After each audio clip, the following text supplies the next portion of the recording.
Ethical Dilemma by Josie Hardwick, Madison Scout, and Emily Zapata. What is the 1965 Voting Rights Act and what does it look like? The Voting Rights Act of 1965 gave African Americans the right to vote, a guaranteed right under the 15th Amendment. Our dilemma as a history teacher. we want to use outside reliable sources to teach about the 1965 Voting Rights Act.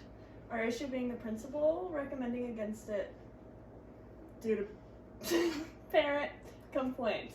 We feel that if the teacher can find reliable sources, it is best for the students to see all sides of the story. How do we come to this conclusion? We came to this conclusion through a lot of deliberation and group discussion.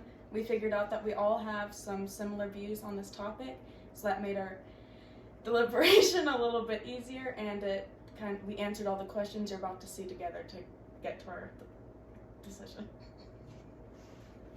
How do you engage your students on potentially diverse topics without losing control of your classroom?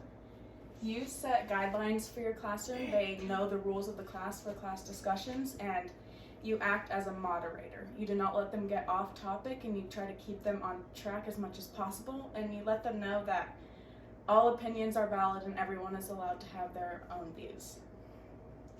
What is the best way to incorporate diverse perspectives into the classroom?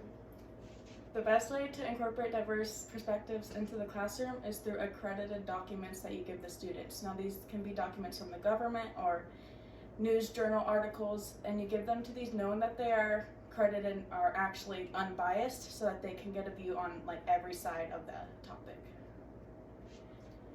What is the right balance to strike between information to students versus teaching them to analyze documents? The right strike is you have to teach them how to analyze documentation first. So you don't just want to hand them a document and expect them to know what to do with it. They will learn how to read a document and be able to pick it apart so that they can get the valuable information and the invaluable information. And so you're not just throwing information at them, you're giving them information that they will be able to read and then fully understand. What is your responsibility as a classroom teacher to make sure a variety of perspectives are represented on any given topic? It is entirely your responsibility as a teacher to do that for them. Everything they learn should be on a spectrum. So you should not show them only one side of something, you should show them all sides. And make sure you do this in an unbiased way. Your opinion should not be allowed inside of that classroom. You just give them the facts. But as a teacher, especially in history classes, it's especially important to make sure that they see everything so that they can form their own opinions. How do you account for and address your own personal bias and blind spots?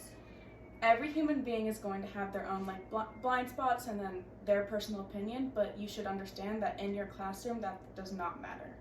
You are only there to present the facts and information and not give students what your personal opinion is. And no matter how hard they may ask for what it is, you make it very clear to them that that is not their business to know and it's not appropriate for you to tell them that information.